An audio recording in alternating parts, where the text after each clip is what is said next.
கர்த்தரை தெய்வமாக கொண்டோ இதுவரையில் வெட்கப்பட்டதில்லை.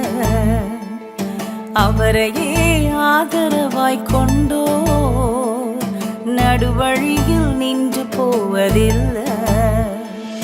வேண்டும் போதெல்லாம் என் பதிலானாரே, வாழ்க்கை முழுவதும் என் துணையானாரே. ஜெபிக்கும் போதெல்லாம் என் பதிலானாரே, வாழ்க்கை முழுவதும் என் துணையானாரே. ஆராதிப்போமே அவரை.